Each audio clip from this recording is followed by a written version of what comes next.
You know who's a name that I rarely see come up when it comes to the Vancouver Canucks and everybody talking about their improvements and their additions and what's different between last year to this year, etc., etc., etc. There are all these articles that are being published of the Canucks season previews, and it's all good and fun and dandy to read if you are a Canucks fan like myself.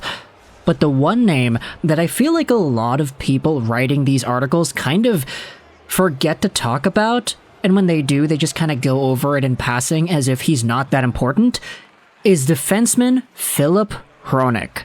And the reason I say that he doesn't really get his credit when it's due is because when it comes to the way this team is shaping up from last year to this year, you normally see a lot of people talk about, oh yeah, the Canucks added Teddy Blueger in free agency, they added Ian Cole, Carson Soucy, they added Pia Suter towards the end of free agency. This is a team that got better, and they're going to be better because these guys are here. But everybody kind of forgets that for Filip Hronek, this is not a guy that the Vancouver Canucks have a lot of experience playing with. Sure, he was acquired a few days before the trade deadline at the start of March, and if you take a timeline out of it, okay, yeah, March, April, May, June, July, August, September, that was 7 months ago. Filip Hronek has been a Canuck for almost 7 months. But this guy, despite being on the Canucks for that long, only played 4 games with the team. He was injured for the entire time he was here in Vancouver, and heading into this upcoming season, if the expectation upholds itself that he is going to be able to play and he's going to have sustained time on this team, there's very big reason to believe that out of all the free agents and all the new guys brought in July, Filip Hronek will be the most important player out of this group, and he wasn't even brought in July. So, let's talk today about the impact of Filip Hronek, what he could actually do to this Vancouver Canucks team, and how he got so underrated in the first place. When it comes to what Hronek is, as a Red Wings fan myself, the Red Wings are my third favorite team, it's been an absolute pleasure to watch Hronek develop as a second-round guy taken by the Wings in 2016 as a 6 feet 187-pound right-handed defender. Now, because he was drafted in 2016, he's 25 years old today, turning 26 at the start of November. And ever since he was taken by the Wings, he had a really interesting development path. He went over to the OHL, he played there with Saginaw, he was good. He then spent the bulk of his time developing in Grand Rapids before eventually becoming a mainstay Detroit Red Wings offensive defenseman. He was really good right off the bat, getting half a point a game stint in his first year in 2018-19, and eventually worked himself up to the point where he got 38 points in 60 games played in this most recent Red Wings season. That's a point production pace where if you do 38 divided by 60 and multiply that out by 82, that's a point pace of about 50-something points on a year, which is definitely not bad for a guy in his mid-20s. Add on to this the idea that Filip Hronek was not really the main guy on Detroit anymore when it came to power play time and being the number 1 defenseman. He was behind Moritz Seider. They're both right-handed guys, and Hronek, while sure he was having his own success as well, was not seen as the main dude. In Vancouver, though, if you take a look at this team's right side, you've got Tyler Myers, you've got other players that were added recently too, but Filip Hronek is technically going to be the best right-handed defender the team has. And so, even though he only had 1 point in 4 games played, it's tough to really look at that and say that that's where his talent level is. He's a lot better than the point sample he had showed because he was recovering from injuries. He really didn't have that much time to adjust properly to the Vancouver system and their style of play. So heading into next season, as long as the Canucks give him power play time, even if it's on the second unit because you know Quinn Hughes has that first unit on lock, there really is good potential here for Filip Hronek to showcase his skills. Not even just in terms of offense and the numbers, but in terms of his overall two-way game. To help us out, we're going over onto this article on Snapshots, ProHockeyRumors.com. This is their Hronek, Bratt, and Michkov piece from a few days ago.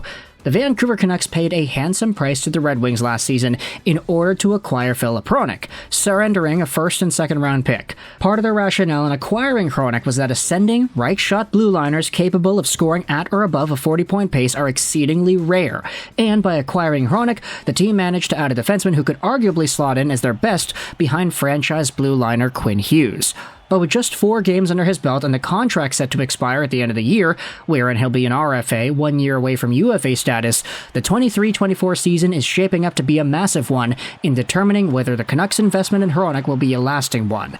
As TSN's Travis Yost writes, Vancouver is betting on Hronek emerging as a capable, reliable top 4 defender, and building on the development he'd showed over the last 2 years in Detroit. If he can shore up a spot as the Canucks' number 2 defenseman, a long-term extension in Vancouver could come before the end of the year. And this is also one of the things you have to note as well.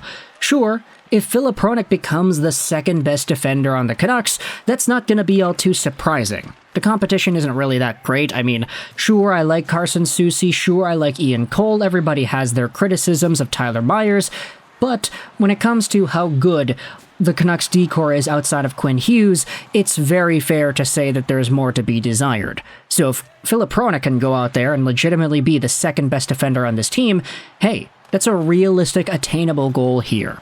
But the thing is, even if he is the second best defender on this team, there is no need to play him on the first line with Quinn Hughes. If you have Hughes and Myers going out there, for example, and you have Filip Hronek and Ian Cole as a second pairing, having a really nice separation of your top 2 point getters on first and second pairs will make your defense a lot more versatile and add a layer of offense to the second pair that wasn't there if you had, let's say, Myers and Cole together.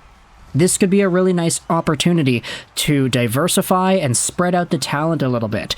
Even though you might say, hey, Filip Hronek finished off the season with the second most points on D behind Quinn Hughes, it probably would be more profitable if the Canucks played him on the second pair rather than the first with Hughes.